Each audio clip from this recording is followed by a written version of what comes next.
So today, pagluluto tayo ng yan. Alam niyo ba kung anong tawag dito? Parang sa Manila yata ang tawag sa atin ito, kohol. Kohol na mahaba yung cone. Ayan, pero tinanggalan na siya ng dulo. Lalagay ko lang kakang gata. Ayan. So, wait natin to na magmantika. So, ayan, nag-start na siya. Nagkaroon ng crumbs. So, hindi ko naman ito hintayin na magkaroon ng latte. Kumbaga, parang habang nag-start na lumabas yung mantika niya, doon na rin ako mag-start mag-isa. Ayan na. Amin ko na. At least ito, hindi ka nagagamit ng iba pang mantika. Natural coconut oil. Ganun rin. Ayan na, nagamantika na siya. So, sabay ko na itong ilalagay, yung bawang at sibuyas. Ayan, gato na yung bawang sibuyas. Sabay ko na yung luya.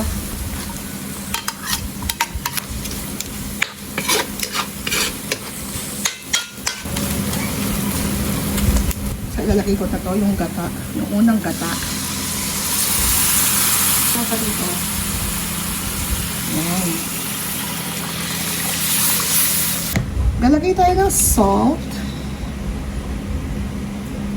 Lagay ko ng pagitan durog. Haluin ko lang and then hahayaan ko na siyang totally medyo lumapot ng konti. Ayan, pwede na to. Tikman ko muna.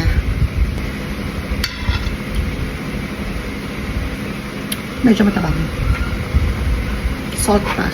Sabi sa inyo, hindi maalat yung salt namin dito kasi yung salt namin dito gawa sa dagat, tubig dagat. So, yung timpla nung isdang binasya ko na sobrang dami asin. Akala nyo lang maalat siya. Pero hindi.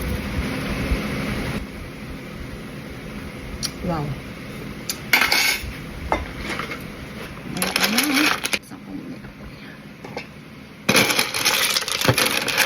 So, bago pala namin ito pinutulan ng buntot, pinasuka muna or pinalabas yung dumi.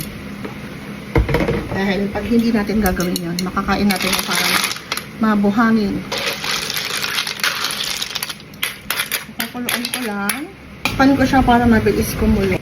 Pwede na to, para-paraan. Kaya lang pala ipantatakip ko. Ah, diba?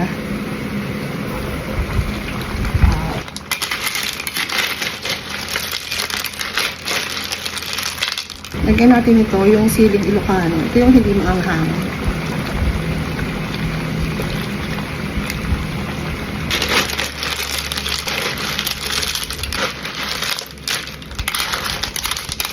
Nalagay tayo ng kanto.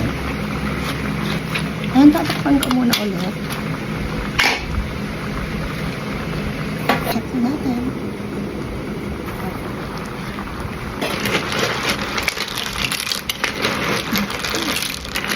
Bago na pa ako unahan. Alam ko gusto kata. So, mas masarap itong maanghang kaya maglalagay tayo ng siling batuto. Lagyan natin na lang ito ng instant. Parang masarap.